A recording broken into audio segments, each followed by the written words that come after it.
கிச்சனுக்கு உங்கள் அனைவரும் அன்புடன் வரவேற்கிறேன். இன்றைக்கு நான் செய்ய போவது ஆனியன் பஜ்ஜி.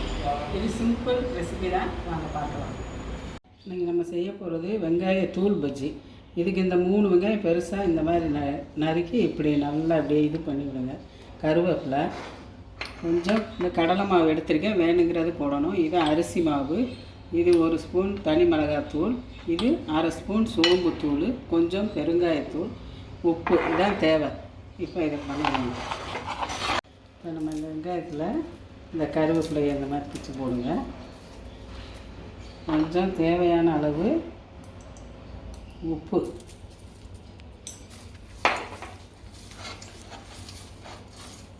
உப்பு போட்டுட்டு இதில் இந்த சோம்புத்தூள்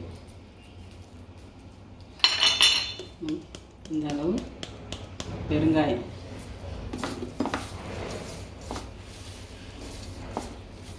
அதுக்கடுத்து தனி மிளகாத்தூள்,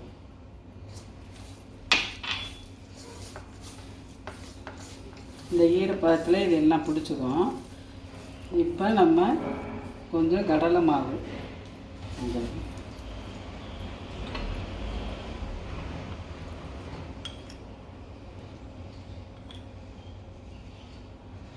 ஸ்பூனு அரிசி மாவு போட்டு லைட்டாக தண்ணி தெளிச்சுக்கணும்.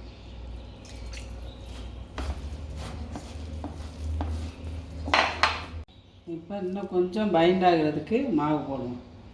கடலை மாவு, இந்த அரிசி மாவு. இதில் மேஜராக வெங்காயம் இருக்கணும். இந்த மாவு கொஞ்சம் இது சேர்மானத்துக்காக போடணும். இதில் கொஞ்சம் லேசாக எண்ணெய் 1 ஸ்பூன் அளவு தட்டுங்க. இந்த பாருங்க, இந்த மாதிரி இப்படி இருக்கணும். இதை நம்ம எண்ணெயில் அப்படியே உதுத்து விடுற மாதிரி போடணும். இது ஒரு டீ காஃபி சாப்பிட்றதுக்கு முன்னாடி ஒரு சிம்பிளாக ஒரு ஸ்நாக்ஸ். இப்போ எண்ணெய் காஞ்சிருச்சு, இப்படி போடணும்.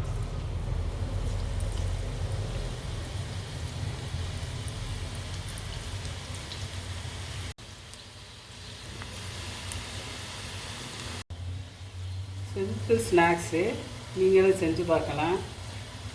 பாருங்க, அவ்வளோதான்.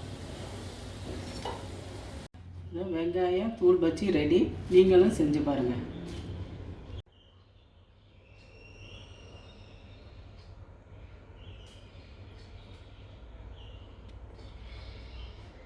ஆனியன் பஜ்ஜி எப்படி செய்கிறேன்னு பார்த்துக்கிட்டீங்களா?